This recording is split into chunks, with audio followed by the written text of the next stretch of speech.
Comment gérer son temps pour réussir ses projets personnels? Si tu prends le train en cours, je te conseillerais fortement d'aller voir la première partie de la vidéo pour ne pas être perdu. Dans quelques instants, je vais t'expliquer comment j'ai fait pour passer d'une personne qui faisait une boutique en ligne avec Shopify en 2 semaines à quelqu'un capable de le faire en 4 heures et gérer plusieurs projets en même temps. Juste en appliquant quelques méthodes que je vais t'expliquer dans cette vidéo. On voit tout ça après le générique. Ciao!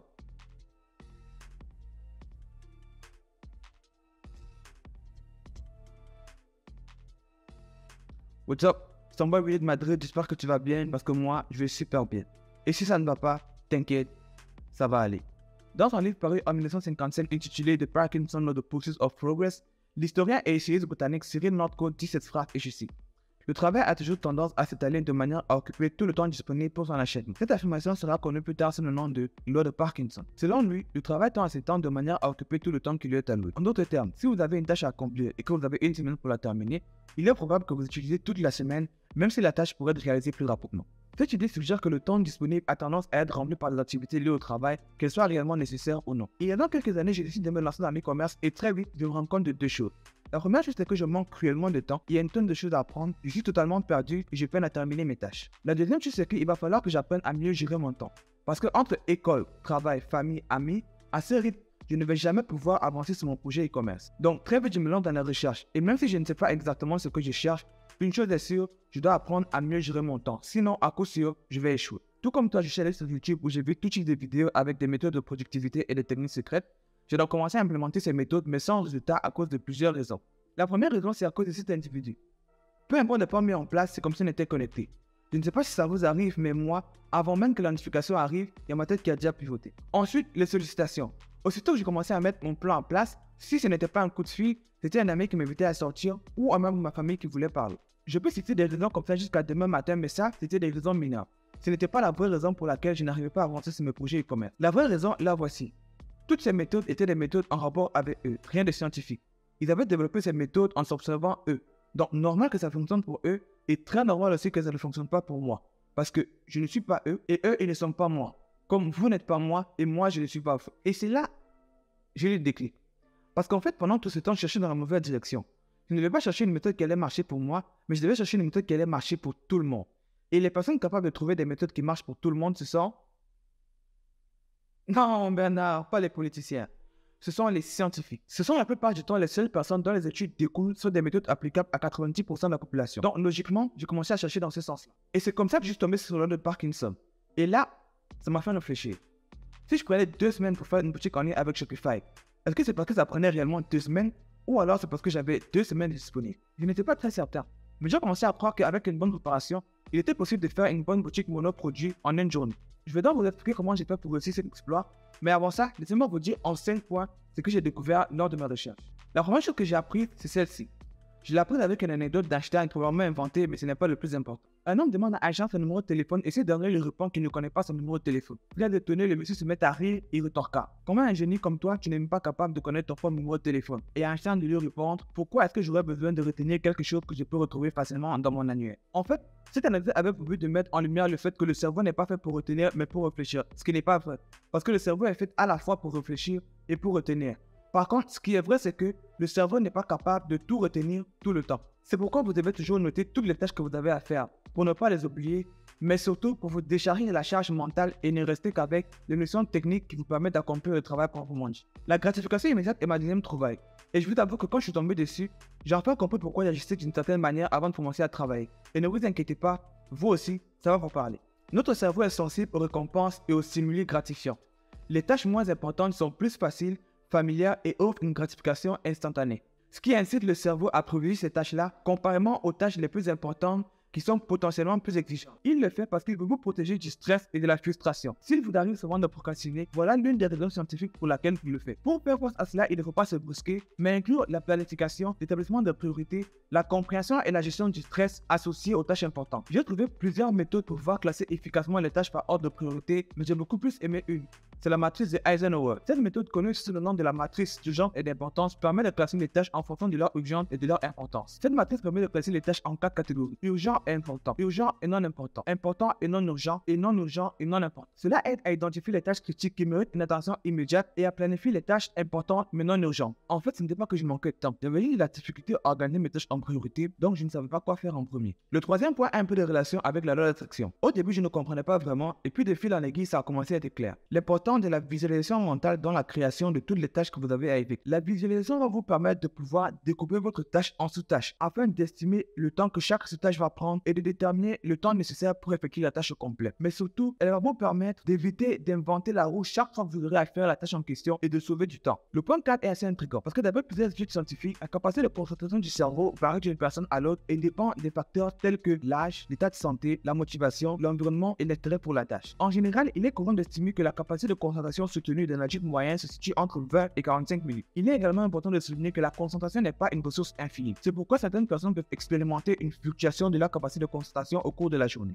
Mais ça, c'était avant que je découvre l'état de flux. L'état de flux, encore connu sous le nom de flux, est un concept développé par le psychologue hongrois appelé Mihaly. Il décrit l'état de flux comme un état mental dans lequel se trouve une personne totalement immergée et concentrée dans une activité, se sentant pleinement engagée et présente dans le moment présent. Lorsqu'une personne réussit à entrer dans l'état de flux, il perd la notion du temps et de l'espace, se sentant complètement absorbé par ce qu'il fait. L'état de flow permet d'améliorer la performance et la productivité, car une personne dans cet état est capable de se concentrer pleinement sur la tâche à accomplir et de travailler des heures sans voir le temps passer. C'est pourquoi généralement il est associé au sentiment de bonheur, de satisfaction et d'accomplissement. Les activités qui peuvent favoriser l'émergence de l'état de flow varient d'une personne à l'autre mais ont toujours des caractéristiques communes. Il peut s'agir de tâches qui offrent un juste équilibre entre les compétences et les défis, qui sont clairement définis et offrent un retour d'information régulier, comme les activités créatives, les jeux vidéo, le sport, la musique, l'écriture, et même certaines tâches professionnelles. Il est important de mentionner que l'état de flow n'est pas toujours facile à atteindre et peut varier d'une personne à l'autre. Certaines personnes peuvent faire l'expérience du flow plus fréquent ou plus intense que d'autres. En ce qui me concerne, les rares fois où j'ai atteint cet état, c'était magique. Je ne voyais plus le temps passer, j'étais carrément content de travailler, mais pour atteindre cet état,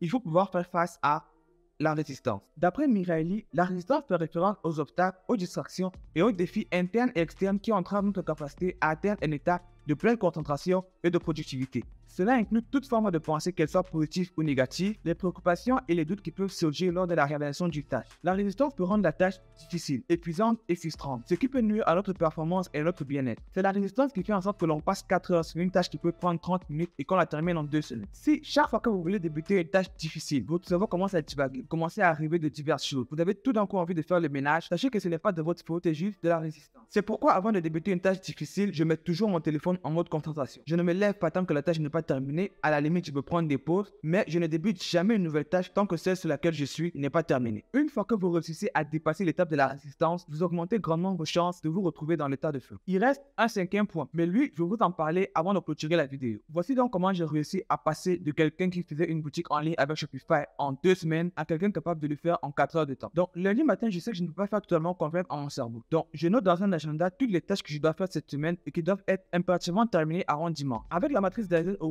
je définis et j'organise mes tâches par ordre de priorité, ce qui me permet de planifier chaque jour de la semaine au moins à 80% en tenant compte des imprévus. C'est donc comme ça que j'ai réussi à catégoriser la création de ma boutique en ligne avec Shopify comme une tâche urgente et importante puisqu'elle devait être mise en ligne vendredi. Et pour réaliser cette tâche, je me suis accordé toute la journée du mardi. Donc, mardi matin, je mets mon téléphone en mode concentration et je visualise ma tâche dans mon esprit. Sur un papier, je décompose la création de ma boutique, ce qui me donne en tout 5 sous-tâches. Je suis très surpris car en évaluant les 5 sous-tâches, ça me donne 6 heures tout au plus. Pour une tâche qui me prend souvent 2 semaines, je suis un peu perturbé car ça prouve qu'avant, soit je ne travaillais pas bien, soit je ne travaillais pas assez. Sans perdre de temps, je commence la création de ma boutique. Tellement le challenge est grand, je n'ai ni le temps de me disperser, ni le temps de rêvasser. En plus, je dois montrer la boutique à mon coach pour qu'il puisse l'évaluer, donc il n'y a pas une minute à perdre. Entre le challenge, la course contre la montre, cette nouvelle façon de travailler et un peu de stress, pour la première fois, j'ai atteint l'état de feu. Je n'entendais rien, rien n'existait autour de moi. Je ne voyais même pas le temps passer jusqu'au moment où mon téléphone s'est mis à sonner. Parce que bien qu'étant en mode travail, il y a toujours 2-3 personnes qui peuvent m'appeler pour des cas d'urgence, parmi lesquels mon coach de l'époque.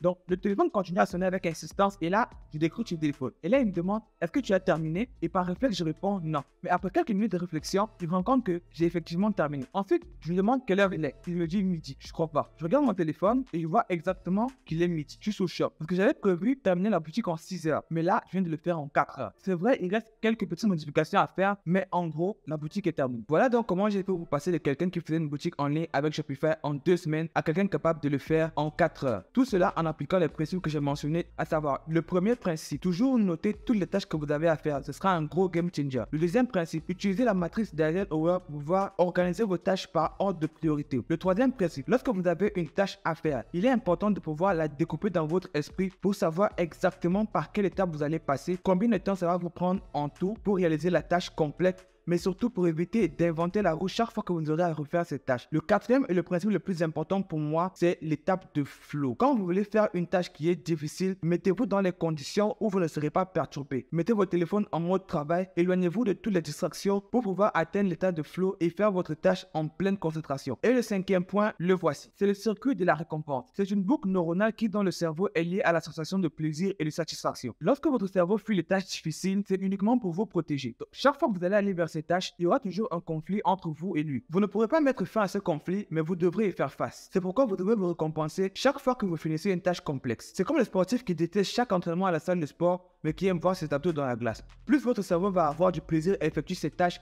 et votre motivation va augmenter. Comme récompense, ici ça peut être une marche, un resto, une sortie avec vos amis ou regarder un film dimanche soir à la maison. Mais il ne faut surtout pas se récompenser bien au-dessus du travail fourni, ce sera contre-productif pour vous. Ce sera donc tout pour cette vidéo. Elle clôture donc ainsi notre série de vidéos sur la gestion de temps. J'espère qu'elle vous sera d'une grande aide. Si vous l'avez apprécié, n'hésitez pas à lâcher un gros pouce bleu, à vous abonner à la chaîne, activer la cloche de notification, mais surtout de partager la vidéo avec une personne que vous pensez qu'elle pourrait aider. Sur ce, on se donne rendez-vous à dans 2 semaines pour une nouvelle vidéo. Gardez la pêche, c'est fini. Ciao. Mesdames et messieurs, je vous dis à bientôt.